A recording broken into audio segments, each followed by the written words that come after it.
Have you ever wondered if the person you love truly loves you?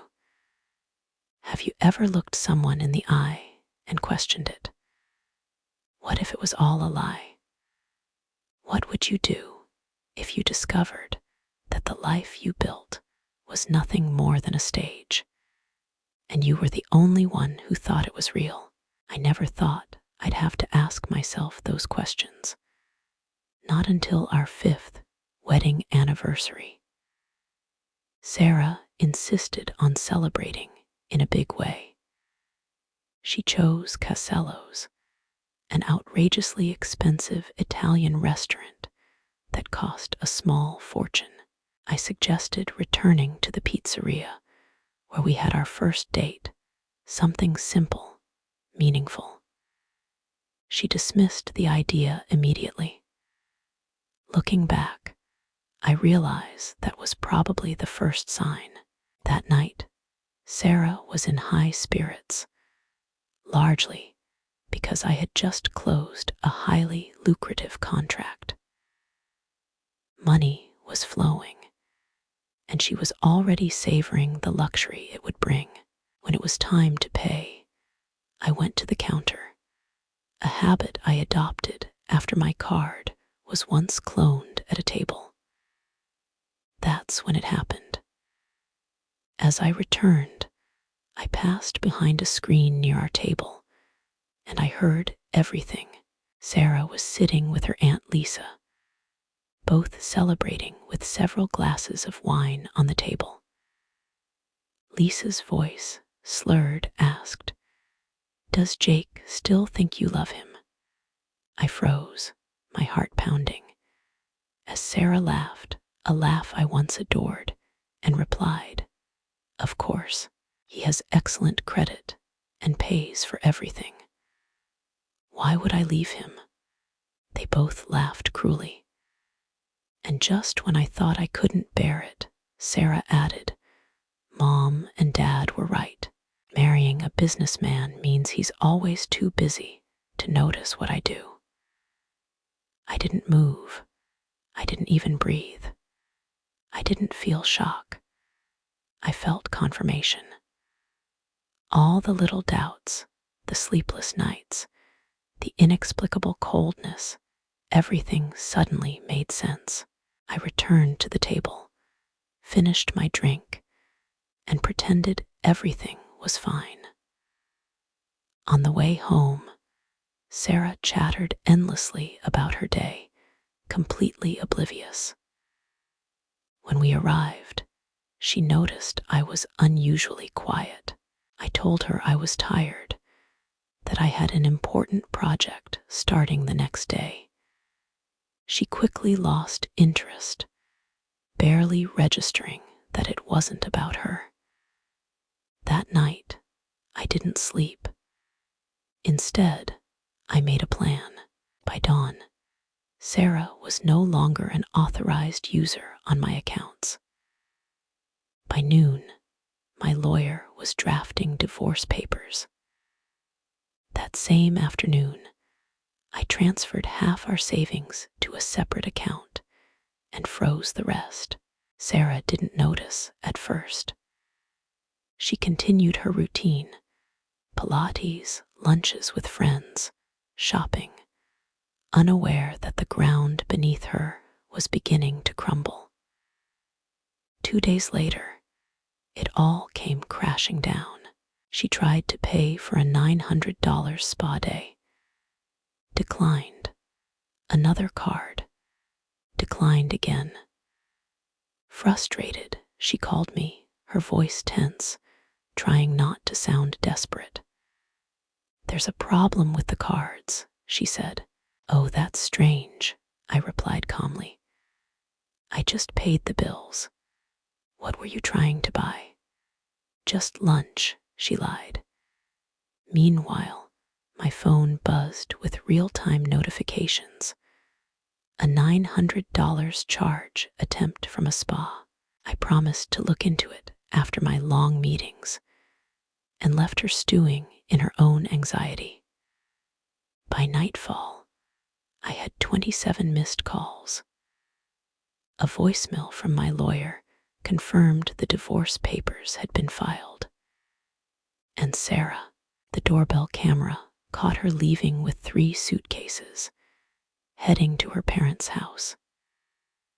The next day, Lisa called, shouting, "What have you done?" I asked if Sarah had told her about the conversation I overheard at Casello's. The silence on the other end was all the answer I needed. I hung up, blocked her number, and moved on. Retaliation came quickly. Sarah's father threatened to ruin my business. His lawyer, known for his aggression, filed lawsuits demanding I restore Sarah's lifestyle. They even sent mutual friends to try to manipulate me emotionally. But they didn't understand something crucial. I was prepared. My lawyer countered with evidence: her excessive spending, her lack of financial contribution, her secret transfers to personal accounts, and some very suspicious activities during weekends she claimed to be with family. When we finally met face to face at the negotiation table, Sarah looked impeccable. But the coldness in her eyes told me everything I needed to know. She muttered, "This isn't necessary. We can fix this." I simply replied, "From now on, I prefer witnesses." Her lawyer spoke of fair settlements, citing her contributions.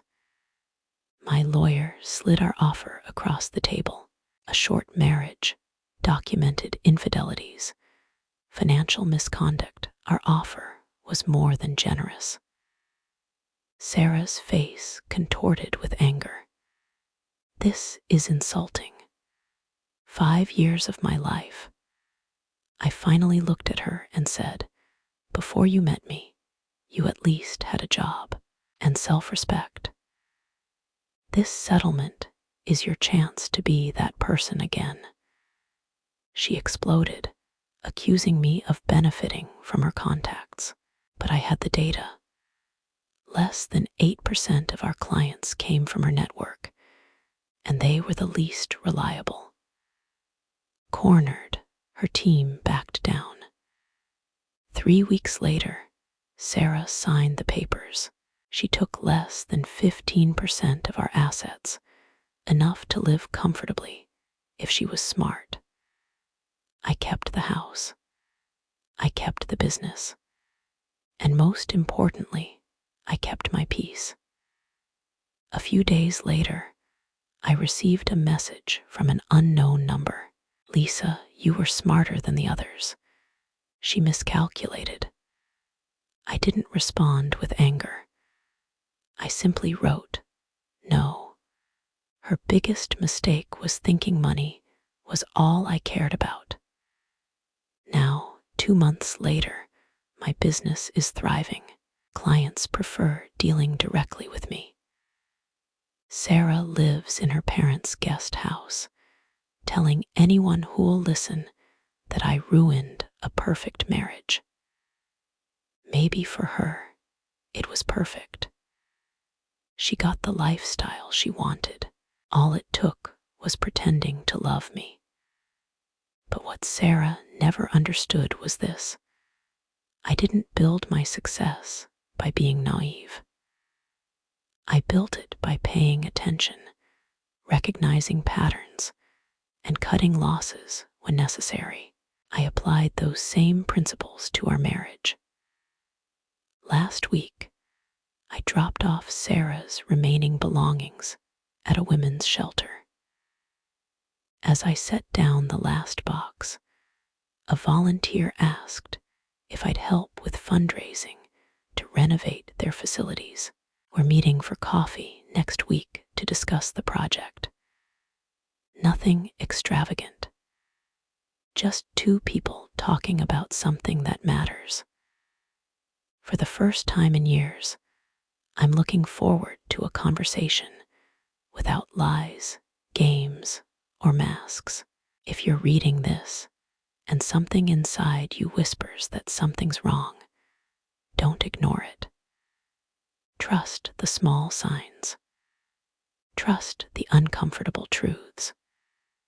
Because clarity, true, brutal, life-saving clarity, is the most expensive thing you'll ever pay for. And like me, you'll find it's worth every penny.